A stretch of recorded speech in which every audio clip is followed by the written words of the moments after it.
Apologies for this weird angle. I am lying down, not because I'm lazy, but because my anal area is in absolute agony. I took a nasty fall off a ladder today. I was trying to clear out my grandparents' gutterings because they said they'd been overflowing when it rained. I thought, well, look, I've got to do it, otherwise they're going to do it and hurt themselves.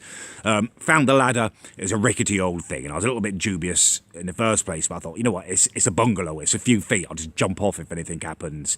I had to put it up at a weird angle to get a certain part of it, and I was leaning over, I just could feel it falling backwards. So I tried to step off, tried to get a foot down, and my foot got caught. I was left with no time to react. Instinctively, I brought my head forward, but as a result of it, my arse has taken an absolute pounding. It has been smashed into the patio, the concrete patio.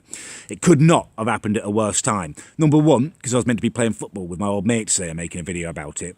And number two, at my grandparents, my grandma loves to cook really rich desserts, like constantly with every meal. I've had 3 different kinds of tarts in the last 24 hours, little bloody flangey pans all over them. And a result of that means I'm having to poop a lot more often than normal. I've been twice since my accident, and sitting on a toilet seat with your ass throbbing like bloody Roman Lukaku's bombed you or something is nobody's idea of fun, I tell you. Agony. More positively, more interestingly, maybe for you guys, last night I made my preliminary contact with a presence in the house. I sat in a darkened room, lit some candles, and just let my senses open. Just let my senses open wide, you know, inviting something to make contact with me. Towards the end of the 2 hours, it did. Now, what made contact with me is something that's quite scary. It is an incredibly aggressive presence. It is an incredibly sexualized presence, which ghosts quite often are. You know, not everyone who dies is nice. You know, rapists and stuff dies. You do get sexualized demons and presences.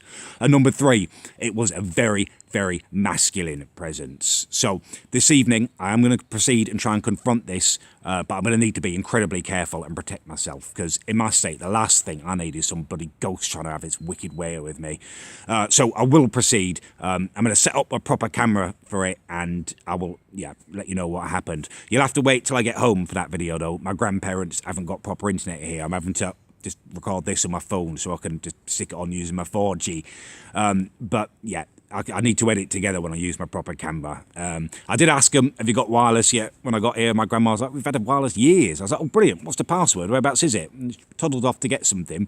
Came back holding a really old-fashioned radio. Grandma, what's this? I'm asking if you've got wireless internet, you know, Wi-Fi.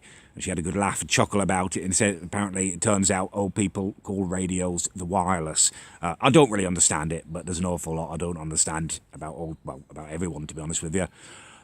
So that's where we are at the moment. I'm in agony, and hopefully you guys are having a kind of much better day than me.